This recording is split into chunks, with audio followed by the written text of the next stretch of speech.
कल मैंने एक वीडियो देखी जिसमें मेरा नाम लेकर बहुत सी बातें बोली गई हैं जो कि लीगली सही नहीं है। उसके अकॉर्डिंग आप मेरा नाम नहीं ले सकते हो, मेरे नाम की अच्छी बुरी कोई भी वीडियो आप नहीं बना सकते हो क्योंकि इस पर एक्शन चल रहा है। उसके बावजूद मेरे नाम की वीडियो बनाई गई जो कि गलत है और मैं नहीं लूँगी आपका नाम। सामने वाले बंदे ने तो मेरा नाम लिया लेकिन मैं नाम नहीं लूँगी। लेकिन ये वीडियो आप ही के लिए है क्योंकि 1-1.5 महीने बाद अचानक से इंसानियत जागी और चीज़ें याद आई कि गलत हुआ है, ऐसा नहीं होना चाहिए था, इस इंटेंशन से किया है, ये है वो है। तो 1.5 महीने मेरे साथ साथ मेरे परिवार ने इतना सफ़र किया, मेरे परिवार को चीज़ें इतनी देखनी पड़ी, सारी चीज़ें। और सिर्फ मुझ तक तो ये बात नहीं थी ना, आपने तो मेरे पूरे परिवार के बारे में गलत बोला, एक एक इंसान के बारे में गलत बोला, जो मुझसे जुड़े हुए हैं उन व्यक्तियों के बारे में गलत बोला था ना। तब इंसानियत नहीं थी, तब नहीं समझ में आया कि गलत हो रहा है कि सही हो रहा है। मैं अदाएँ दिखाई, मैंने कभी इस टॉपिक पे बात नहीं करी लेकिन आज ये वीडियो बहुत ज़्यादा ज़रूरी हो गई है। मैंने अदाएँ दिखाकर फंसाया, बोलने में शर्म नहीं आई, मैंने अदाएँ दिखाई थी। तब नहीं लगा बोलने से पहले कि हम गलत बोल रहे हैं कि सही बोल रहे हैं। अब मैंने ना तब परमिशन दी थी, ना मैं अब परमिशन दे रही हूँ कि मेरे नाम की कोई भी वीडियो आप बनाएं। आपकी पूरी फैमिली मेरे नाम की वीडियो ना बनाए क्योंकि मैं आपसे दूर हूँ और ना मैं आपकी लाइफ में इंटरफेयर करूँगी, ना आप मेरी लाइफ में इंटरफेयर करिए। आप अपनी बीवी के साथ मैं हाथ जोड़ के विनती कर रही हूँ कि खुश रहिए। आप इसे मेरी विनती समझ लीजिए कि आप प्लीज़ अपनी बीवी के पास जाइए और उसके पास जाकर खुश रहिए। मुझे और मेरे परिवार को लेकर इतनी गलत बातें आपने की कि हमने आपका यूज़ किया है, हमने ऐसा किया है, हमने वैसा किया है। तो अगर इतनी गलत फैमिली थी तो मेरी शादी हो जाने देनी चाहिए थी ना, उसमें अड़चन नहीं लानी चाहिए थी। अगर कोई और व्यक्ति होता ना तो यही सोचता कि यार इसकी शादी हो जाए तो अच्छा है, ये ज़िंदगी से चली जाए तो अच्छा है, ये सोचना चाहिए था। तो वीडियो पर वीडियो इतने टाइम पर आपको होश नहीं रहा कि आप जो वीडियो पे वीडियो लेकर आ रहे हैं, कभी ये कभी वो, इसका पर्दाफाश तो इसका सच, ये तब आपको समझ में नहीं आया कि आप क्या कर रहे हैं क्या नहीं कर रहे हैं। आज आपको समझ में आ रहा है जब सारी चीज़ें इतनी बिगड़ चुकी हैं, मुझे इतने हद तक बदनाम कर दिया। मतलब आपका मन करेगा तो आप मुझे बदनाम करेंगे, आपका मन करेगा तो आप सॉरी बोल देंगे और सामने वाला बंदा आपको माफ़ कर दे।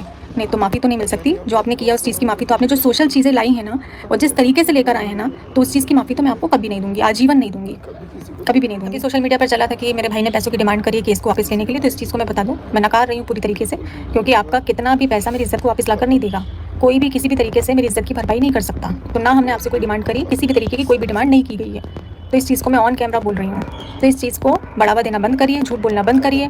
रही बाथरूम कांड की बात, जो कि इतने मज़े ले लेकर सबने अपने चैनल पर डाला है, तो मैं बता दूं कि जिन भैया के चैनल से ये चीज़ें उठी हैं, मैं उनका भी नाम नहीं लूँगी, रोस्ट वाले भैया के चैनल से ये चीज़ें उठी हैं, तो ये उन्होंने किस वे में बोला, किस में नहीं बोला, किस तरीके से बोला, तो ये भाई उनका है। इसमें मुझे अचानक से कनेक्ट कर देना, कोई भी अपने चैनल पर कुछ भी बोल रहा है तो उसमें मुझे कनेक्ट कर देना, ये कौन सा भाई, ये क्या बात चल रही है यहाँ पर, क्या हो रहा है। मैं निवेदन करती हूँ आप अपने परिवार में खुश रहिए, अपनी बीवी के साथ में खुश रहिए, मुझे मेरे हाल पे छोड़ दीजिए। जो भी मेरा हाल है, जैसे भी मेरा हालात है, उस पर मुझे छोड़ दीजिए। मैं और मेरे परिवार मिलकर देखेंगे कि हमको क्या करना है। मुझे इस वक्त ज़रूरत है ऑडियंस की, मुझे आपके सपोर्ट की ज़रूरत है और मैं दिल से चाहती हूँ कि प्लीज़ इस समय मुझे समझने की कोशिश कीजिए क्योंकि आप जिस भी तरीके से मुझे एक्सेप्ट करना चाहते हैं कर सकते हैं, जिस भी तरीके से। मैं कुछ नहीं बोलूँगी, बस मुझे इस समय आपकी ज़रूरत है, मेरे परिवार को आपकी ज़रूरत है।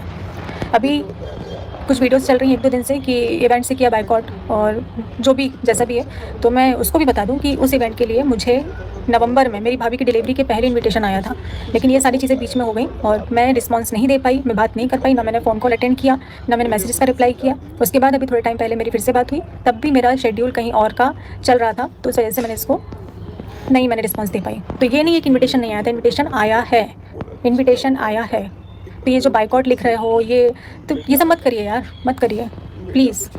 मेरी हाथ जोड़ के विनती है आप लोगों से कि जो चीज़ें नहीं हैं उस चीज़ को बढ़ावा मत दीजिए, प्लीज़ मत करिए। आप आज मुझसे माफ़ी मांग रहे हैं और आपने जो शुरुआत करी थी, जिस तरीके से करी थी, ये सारी चीज़ें तो उसके बाद ही हो रही हैं ना। आपने ही शुरुआत करी है ना, मेरी इज़्ज़त की धज्जियाँ उड़ा दी आपने और अब आप कह रहे हैं कि बस सॉरी से सब ठीक हो गया, सब कुछ वापस आ गया, मेरी इज़्ज़त वापस ला कर दे सकते हैं क्या आप? सिर्फ इतना कर दीजिए मेरे लिए, अगर आप कर सकते हैं तो मैं निवेदन कर रही हूँ, अगर आप ऐसा कर सकते हैं तो मेरे लिए इतना कर दीजिए बस, मुझे कुछ नहीं चाहिए। कर सकते हैं, कर पाएंगे ऐसा? नहीं कर पाएंगे ना? सिर्फ सॉरी बोलने से हो गया? जब मन में आया तब बदनाम किया, जब मन में आया तब सॉरी बोल दिया, क्यों? आपके हिसाब से ही सारी दुनिया चलेगी? मुझे इस हद तक नीचे गिरा दिया, इस हद तक आपने मुझे बदनाम किया है। जो चीज़ें नहीं थी आपने वो चीज़ें बोली हैं कि बस मैं लोगों की नज़रों से गिर जाऊँ। और ऑनलाइन तो बोली ही, आपने क्रिएटरों को पर्सनल कॉल कर करके मेरी बातें बोली हैं।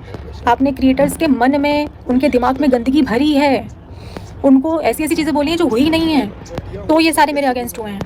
ये ऐसी मन से अगेंस्ट नहीं हुए हैं, इनको अगेंस्ट आपने किया, ये चीज़ आपने करी। उतने टाइम पर एक एक क्रिएटर को कॉल करके